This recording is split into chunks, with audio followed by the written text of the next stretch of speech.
Well, look, we've got a couple of things going on that I think are important. First of all, Minnesota Bail Fund, championed by Kamala Harris. Remember when she was like, you should bail these people out. You want to contribute. These are the people that went and burned down buildings, then got arrested. Yeah. And then Kamala Harris said, hey, give these people money so they can get back out on the streets and probably do it again tomorrow night. Well, one of the guys that the Minnesota Freedom Fund that she was recommending that people would do, and he was arrested during the George Floyd thing, so he was let out, shot and killed a passenger on a railroad platform in St. Paul just a few months ago. But, no big deal. Freedom Fund executive directors defended their group's decision to post the bail in a statement on Thursday. It said, it is neither just nor effective to respond to violence by denying bail and preemptively punishing people who are disproportionately poor, black, brown, and indigenous. See, when you've been arrested, we're not preemptively punishing you. No, we're not. See, that means we're doing something in advance of your crime. Yeah. The arrest happens after your crime. You're asking in advance of a second crime that wound up being committed. Okay, well, by the way, I do hope we will be seeing that story, that timeline, told in a nice, condensed way in a bunch of political ads going into 2022. No, don't think so. I do hope the Republicans do remember all of this and make sure they highlight that quite clearly, the victim of that crime. Yeah. So that people remember what happens when Democrats get control as they place these DAs all over the country. I don't think they sell 60-minute commercials, because if you were going to highlight all the people that were released. Not all of them, but. Anyway, Tillman's most recent felony conviction was in November 2018 for indecent exposure in the presence of a minor. Don't worry, he had 7 prior counts of indecent exposure at the time, but this is one of those good people that needed to be released by Kamala. He's not the first person to commit murder after being bailed out by Freedom Fund. The group also freed a man charged with domestic abuse last year.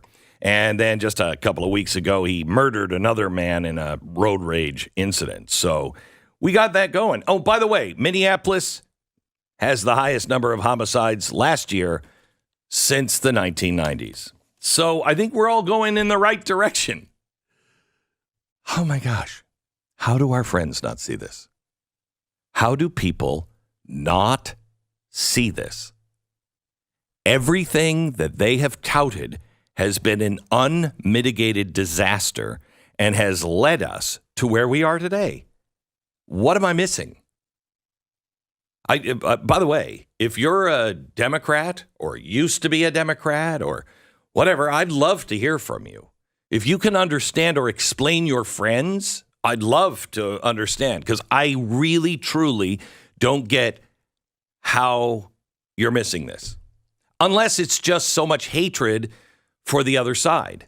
I think that's exactly what it is. I think that's our society today. Yeah. I think we've now crossed the line where it's more. I was listening to a podcast over the past week or so where they were talking about the conversion. I wish I could remember the name of it, but it was basically the conversion of our society from changing from people who rooted for things to rooting against things. Yes. And we are now a society that's all we do. Like, their example was culturally with celebrities about how back in the day, what you did was people were celebrities and you praised them and everyone wanted to be them and everyone loved them.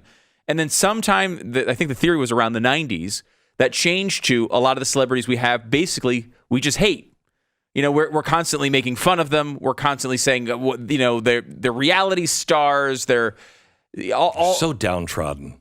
Yeah, but that's what we do. I'm not saying they weren't saying it was necessarily like unfair to celebrities. That was not the point. No. But I think like that's what look at social media.